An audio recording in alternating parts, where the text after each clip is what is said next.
Thank you, Sherry, for that introduction, because I'm not an ECD practitioner and I'm not an ECD specialist. I'm a social development practitioner. I'm involved in training of trainers myself, so that conversation we had earlier on today about supervision and actually bedding practices into institutional life is a really big area of interest for me.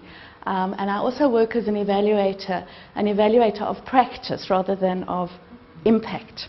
And I got to know Khululeka through being asked to go and look at do an evaluation of their practice. Now, the practice I want to talk about is not of teachers or parents or caregivers with children. The practice I was asked to help Khululeka evaluate was that of the trainers of trainers. So we're talking about adult-to-adult practice. We're talking about the practice of trainers who are trying to get some kind of scale going. They're trying to embed a whole lot of skills and sensibilities in a community of trainers who themselves go and interact with other practitioners or with children. So that is the Khululeka High Scope program. And that was my engagement with the organization. So I'm going to be talking to you about the Training of Trainers program. I'd say this is an example of a transformative project that works. And as Sherry said, I'm here presenting for Khululeka. So I want to start with this lovely quote. And I want to ask you just to sort of notice what strikes you in this quote. This is a woman who was trained many years ago in the high scope approach. And when I went and spoke to her and I said to her, tell me about this thing, this is what she said to me. She said, the parents, they say, this is what we missed as children, to let the children lead, to listen to the children. Even me, if I think of my life, I think it could have been different. I could even maybe. And then she became so shy and almost tearful. She said, maybe I could have been a doctor, because she didn't want to claim she was a doctor who didn't get realized. But she said, maybe I could have been a doctor, who knows? This is an example of what this program can achieve. In the words of a Khululeka staff member, a senior staff member, when I said to her, what is the essential difference that this program makes? She said, what is sustainable is how these practitioners think, and that will never be lost. So we're talking about a human capital development strategy here. It's got zero infrastructure, zero resources. It's just got person to person. And these are the kinds of impressions that I encountered when I went and did this evaluation. What does it teach?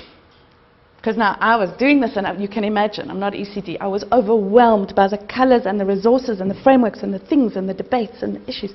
But what came out of it for me at the end? What did I pull out of it? I found that it teaches two things.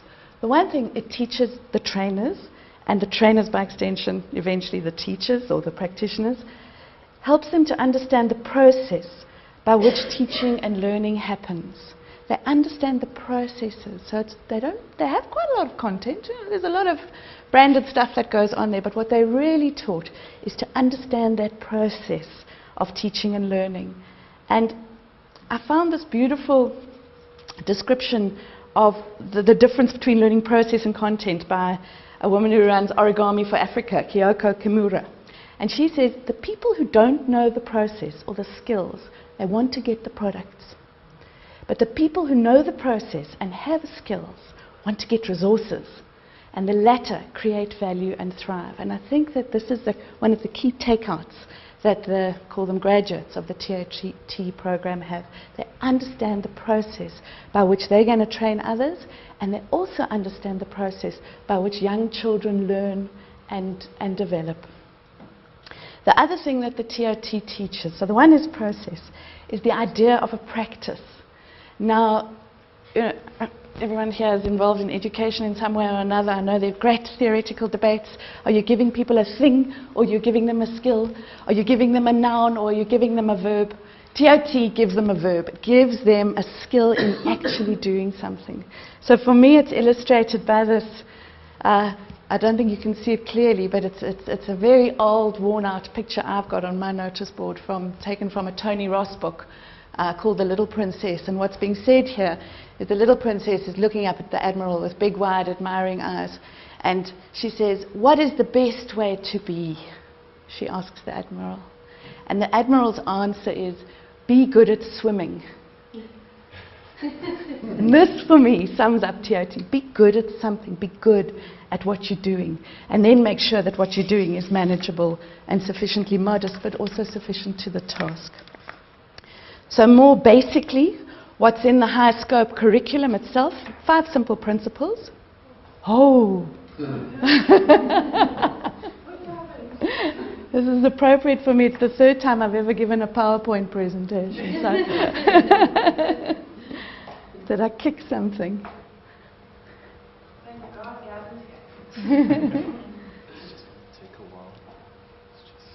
Okay, I'm going to read you the principles so long. So, active learning, luckily it's here on my screen. The principle of active learning, that's going to be familiar to everyone here who knows ECD. Adult-child interaction, I'm sure many ECD methods have got an approach to adult-child interaction. Organizing the learning environment, very important. Daily routine. Regular systematic assessment. When Professor Janssen was talking yesterday, I was amazed, and I said to Sherry, that's all high scope, that's all high scope. All of those principles, they're there. They're in many of the approaches that we work with. So for me, the question is, okay, we can look at high scope, we can say, oh yeah, cool, no, we know that. So again, I had to ask myself the question, so what makes this a project that works? How does Khululeka pull it off? What is the practice that is being not just promoted now in others, but what is the practice that Khululeka itself follows? 2 things in how Khululeka, this NGO, deploys its training of trainers approach. It's a value-based approach grounded in practical deeds. It's the most important thing I discovered in this project. It's not the only project in South Africa that does this, but this one does it. I'm happy to carry on, shall I? Yeah.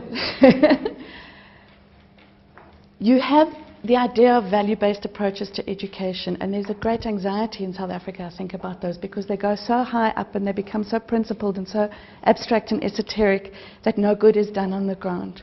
So how do we connect these incredibly important simple values to the done deeds that teachers and trainers of teachers actually enact, that you can see in the moment where they are interacting with others?